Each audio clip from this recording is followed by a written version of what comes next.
depuis l'attaque au Mali par la coalition de deux groupes terroristes. En l'occurrence le FLA et JNIM. Front de libération de l'Azawad des groupes de soutien à l'islam et aux musulmans, le débat sur le soutien de la France aux groupes terroristes au Sahel a encore ressurgi, de nombreux observateurs en avaient fait cas dans le passé. Mais cela demeure une question difficile à répondre. Cependant, certaines interventions des médias publics français suite aux récentes attaques font planer un regard accusateur et relancent le débat sur la responsabilité de la France. Comprendre qui sont les acteurs lorsqu'on analyse les pièces disponibles.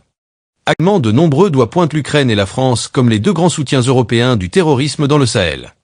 Voyons le côté de l'Ukraine.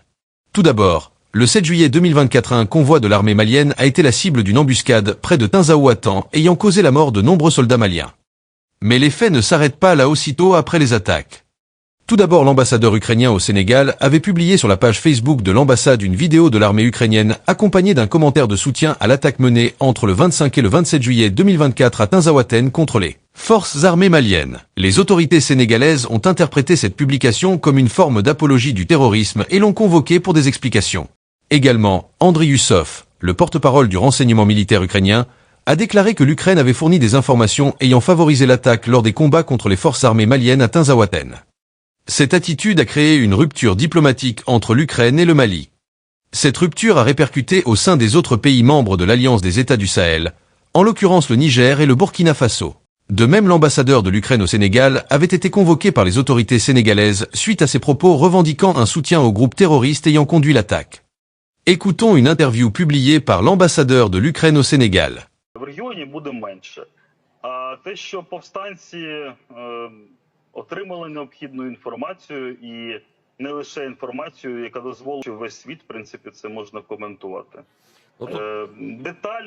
Деталі, ну ми, безумовно, не будемо про це наразі говорити. Скажімо, теж продовження буде.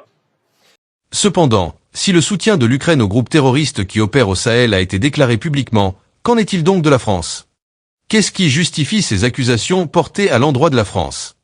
Nos analyses les plus récentes portent sur la communication des médias publics français en rapport avec les plus récentes attaques terroristes au Mali ayant causé la mort du ministre de la Défense malienne et de nombreux civils.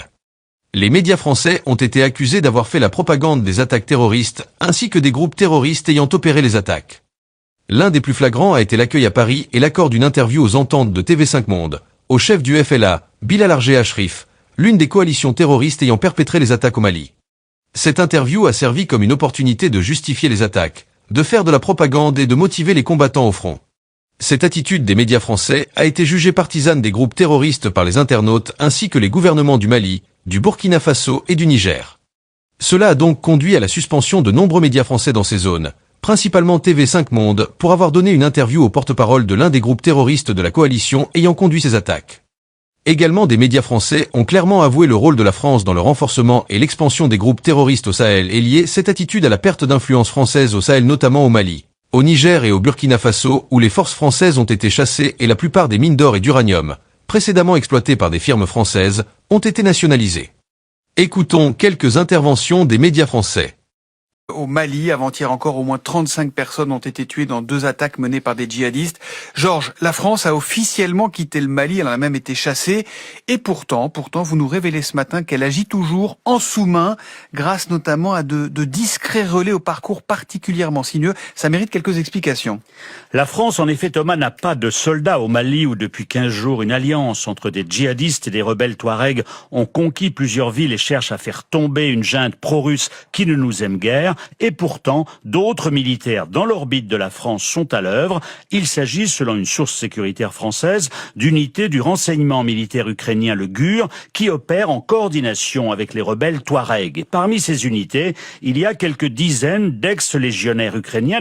La France joue sur le vivier des nombreux militaires ukrainiens passés par notre légion étrangère. Les rebelles indépendantistes touaregs veulent affaiblir la junte au pouvoir à Bamako. Quant aux Ukrainiens et à nous autres Français, on veut faire mordre la poussière aux supplétifs russes de la junte, les ex de la milice Wagner, renommés l'Afrika Korps, qui ont tout fait pour nous faire partir d'Afrique. C'est un partage d'intérêts, alors que les rebelles touaregs ont une ancienne relation avec les services de renseignement français au Sahel.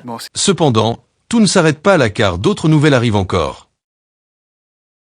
C'est pas tout à fait la première fois non plus que les Ukrainiens sont en première ligne dans cette région. En effet, dès le début de l'année dernière, le service de renseignement ukrainien avait proposé aux autorités françaises un plan détaillé pour déloger les juntes de la région du Sahel et faire reculer leur ennemi russe. Des juntes qui, du Niger au Mali, avaient chassé, vous vous en souvenez, les unes après les autres, la France de cette région minée par les djihadistes. Mais à l'époque, Paris n'avait pas donné suite pour des raisons sécuritaires. La France ne voulait pas apparaître, même de manière déguisée. Cette fois, le verrou semble levé. Le paravent ukrainien a l'avantage de nous permettre de ne pas coopérer avec les djihadistes liés à Al-Qaïda, alors qu'en revanche, nos liens avec les Touaregs, qui cherchent l'indépendance de leur région, sont bien connus. Ouais, faut quand même... Cependant, tout ne s'arrête pas là car d'autres nouvelles arrivent encore.